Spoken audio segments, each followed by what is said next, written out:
Welcome to the video. Today we're going to talk about one of the most effective techniques for improving workplace productivity, time and motion study. Whether you're in manufacturing, healthcare, retail, or even administrative tasks, this method can help you optimize processes, eliminate inefficiencies, and improve overall performance. What is a time and motion study?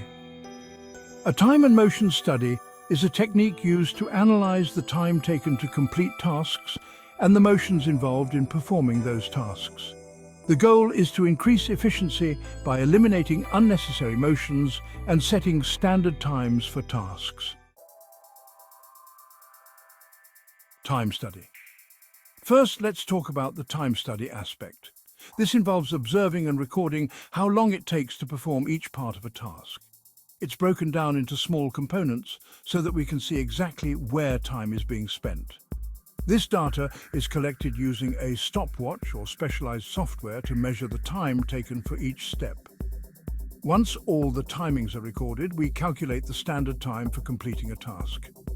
This helps in planning production schedules, balancing workloads, and improving workflow efficiency. Motion study. Now, moving on to the motion study. This part focuses on the physical movements of the worker. Here, we look at each motion a worker makes, like bending, reaching, or walking, and analyze whether it's necessary or if it can be eliminated. For example, if a worker has to walk across the factory floor multiple times to get tools, we can reduce this by placing tools closer to their workstation. This reduces fatigue, saves time, and improves productivity.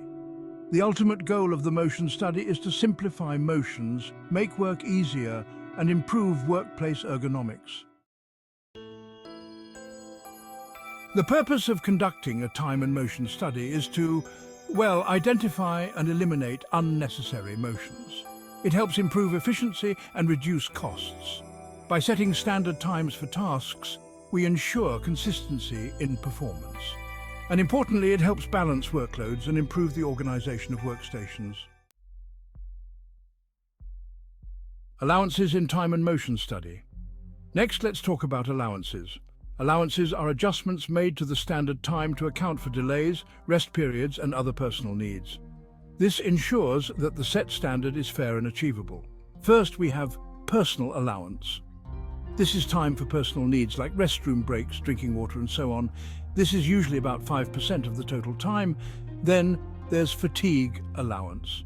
This compensates for the physical or mental fatigue that workers experience during the job. More demanding jobs have higher allowances. Next, we have delay allowance.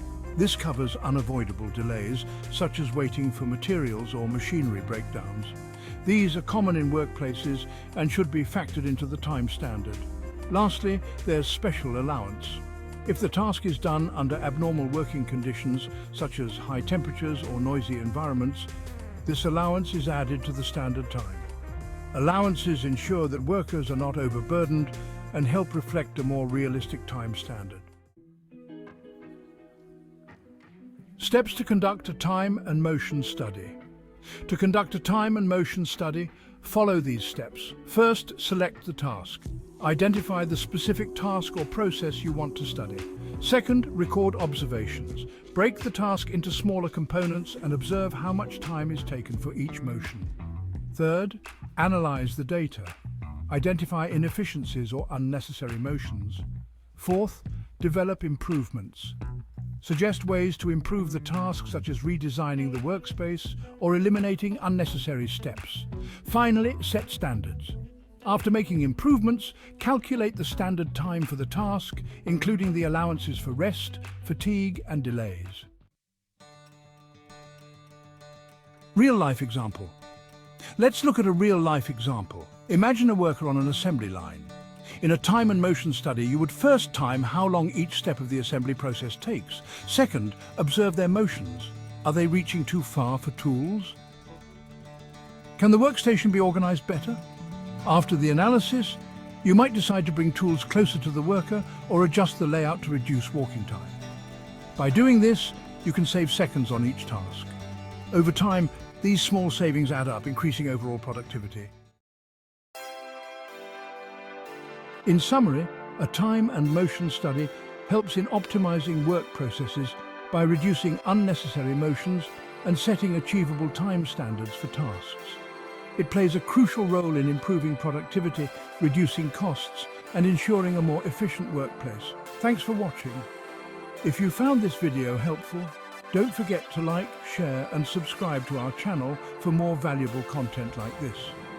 Hit the notification bell so you don't miss any updates.